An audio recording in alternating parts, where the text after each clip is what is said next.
সম্মানিত হাজিরিন, আল্লাহ পাক রব্বুল আলামিন বলেন, পয়গম্বর আপনার জন্য সব কিছু সাজিয়েছি, আপনি টেনশন করবেন না।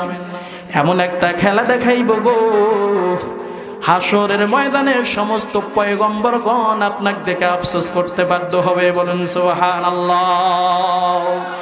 অন্ধকারের যুগে তুমি এসেছিলে, খোদার দেওয়া নূরে আলো জ্বালিয়েছিলে। তুমি মোদের নবী, তুমি মোদের রাসূল, তুমি মোদের নবী।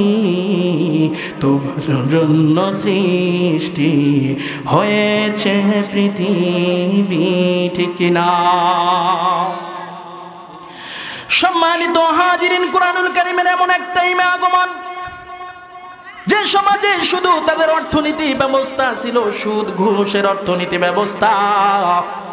অন্যায়ভাবে এক গোত্রের লোক আর এক গোত্রে হানা দিয়ে অর্থ নিয়ে আসে, এটাই হলো তাদের অর্থনীতি ব্যবস্থা। কি সিস্টেম? আপনার শক্তি বেশি, দলবল বেশি, আপনি হিরো, এটা একটা সিস্টেম হইল। সম্মানিত হাজিরিন, যখন অন্যায় আচরণে দেশটা ভরপুর হয়, জিনা বেবিচার দিয়ে দেশটা ভর্তি হয়ে গেল, সময়টা ভর্তি হয়ে গেল। আল্লাহর বান্দা, নারীদের ইজ্জতের কোনো দাম নাই, নারীদেরকে বাজারের পণ্য হিসাবে ব্যবহার করা শুরু করে দিল সেই জামানার মানুষগুলো।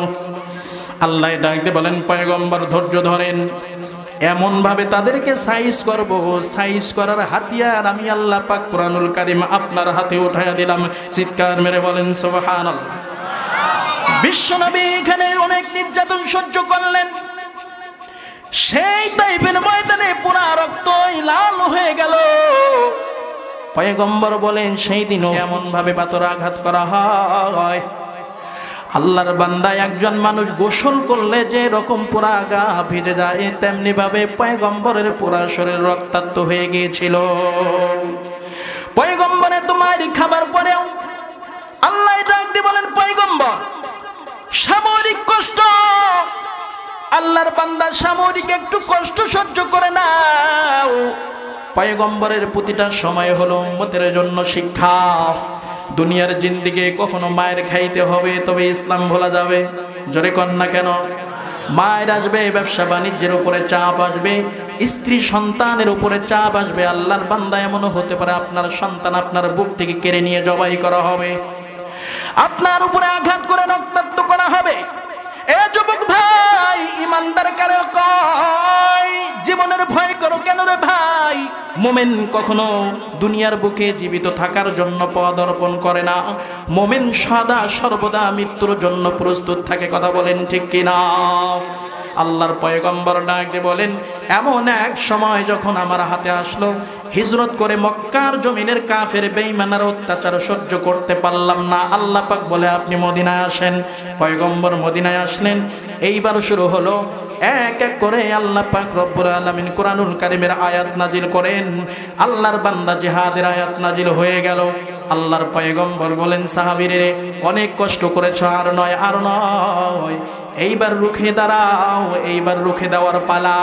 আল্লাহর বান্দা পয়গম্বর সাহাবীদেরকে জমায়েত করলেন। আল্লাহর বান্দা, বদরের প্রান্তরে একটা মহাযুদ্ধ হয়। কথা বলেন ঠিক কিনা? আমি অন্যদিকে চলে গেছি, আবার ফিরে আসতেছি, সমস্যা নেই, মেন পয়েন্ট ধরে রাখেন। আল্লাহর বান্দা ইমানদার কারিগো, এটা বোঝাবার জন্য এতটুকু আলোচনা। আয় আল্লাহর বান্দা, আয় আল্লাহর বান্দা আয়। এইবার যখন শুরু হয়ে গেল, বদরের প্রান্তরে ইমানদার এবং বেঈমানদের পরীক্ষা হবে, যুদ্ধ হবে। আল্লাহ ডাক দিয়ে বলেন, দুনিয়ার মানুষ সব ধ্বংস হবে, ইমানটা তোমরা মজবুত রাখবা। পয়গম্বর ডাক দিয়ে বলেন, এ সাহাবীরা, অনেক নির্যাতন সহ্য করেছ, মক্কার জমিনে অনেকেই তোমার বাড়ি ঘর কাফের বেঈমানরা তোমাদেরকে থাকতে দেয় নাই, সেখান থেকে তোমাকে তাড়িয়ে দিয়েছে, আছে না নাই? বর্তমান হয় কি হয় না? আল্লাহর বান্দা বুঝতে হবে, যারা কোনো মানুষকে দেশ ছাড়া করেছে, যারা উলামায়ে কেরামদের উপরে নির্যাতন নিপীড়ন চালাইছে, নিঃসন্দেহে এরা সেই আবু জেহেলের নাতিপুতির দল। কথা বলেন ঠিক কিনা? সম্মানিত হাজিরিন, পয়গম্বর বলেন, সংখ্যক সাহাবী তোমরা আসো। পয়গম্বর গনে গনে 313 জন সাহাবিয়াতের একটা কাফেলা বানায় নিলেন।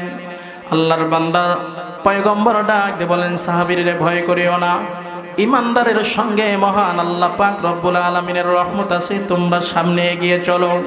সামনে এগিয়ে চলা হলো। আল্লাহর বান্দা বদরের প্রান্তরে যুদ্ধ লড়াই হলো।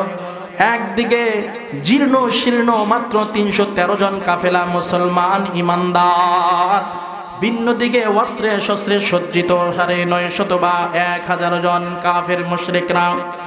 যুদ্ধ লেগে গেল। এই ইমানদার, ইমান কাকে বলে, ইমানের শক্তি কাকে বলে? ইমানদার দাবি করলে ইমানদার হওয়া যায় না, ইমানদারের পরিচয় নাও। যখন তুমি ইমানদার হইবা, আল্লাহ পাক কিভাবে সহযোগিতা করে। যুদ্ধ লেগে গেল। বদরের প্রান্তরে কাফের বেঈমানরা যারা নির্যাতন করে সেই মক্কার জমিনে, যারা নির্যাতন করেছিল মক্কার জমিন থেকে তাড়িয়ে দিয়েছে। সাহাবাজমাইনদের ঘর বাড়ি সব দখল করে নিয়েছে, ব্যবসা বাণিজ্য সব ধ্বংস করে দিয়ে শূন্য হাতে যাদেরকে তারা মদিনায় আসতে বাধ্য করেছিল, আজকে সেই সময় সুযোগ এসেছে। বদরের প্রান্তরে বড় বড় নেতাদের সঙ্গে যখন যুদ্ধ লেগে যায়, তারা তো প্রশিক্ষণ প্রাপ্ত, তারা তো অস্ত্রে শস্ত্রে সজ্জিত। জীর্ণ শীর্ণ সাহাবীরা মুহাজিরগণ, কয়েকজন আনসারগণ, মাত্র 313 জনের সঙ্গে যুদ্ধ লেগে গেল। আল্লাহর বান্দা, এখন তো যুদ্ধ হয় চোরের মতো, সুইচ টিপ দিল চুরি করে, কথা বলেন ঠিক কিনা? তখনকার যুদ্ধ তো এমন নয়, হাতাহাতি লড়াই, কার কত বড় বীরত্ব দেখাও তরবারির সামনে প্রমাণ হয়ে যাবে। মুসলমান জীর্ণ শীর্ণ একটা খাজুরের ডাল লইয়াও যদি কাফেরদের পিছনে ধাওয়া দেয়, আল্লাহর বান্দা আঘাত করার পূর্ব মুহূর্তে কাফের বেঈমানদের কল্লা আলাদা হয়ে ছিটকে পড়ে যায়। বলুন আল্লাহু আকবার। এ মুসলমান, ইমানের শক্তি কাকে বলে? আল্লাহ ডাক দিয়ে বলেন, হে মুসলমান, ভয় পাবি না, ইমানের বলে বলিয়ান হও, ইমানের শক্তি ভিতরে ঢুকো, তুমি ইমানের বারুদে ঘর্ষণ দিয়ে তুমি অগ্নি জ্বালাও। তোমাদের কোনো টেনশন নাই, তোমাদের কোনো ভয় নাই। ইমানদার কখনো এক আল্লাহ ছাড়া কাউকে ভয় করতে পারে না। ইমানদার আল্লাহ ব্যতীত কোন নাস্তিক, মুরতাদ, বেঈমান, জালেম শাসকের সামনে মাথা নত করতে পারে না। কথা বলেন ঠিক কিনা? আরে ভাই, ভয় পাও কেন? মুসলমান তো সেই মুসলমান। মুসলমান কখনো পরাজয় করতে শেখে নাই, মুসলমান কখনো পরাজয় করে না। তার বাস্তব হাজরা করে দিয়েছিল। লক্ষ লক্ষ মা বোনদের ইজ্জত তারা লুণ্ঠন করেছিল, লক্ষ লক্ষ নিষ্পাপ সন্তানদের তারা হত্যা করেছিল।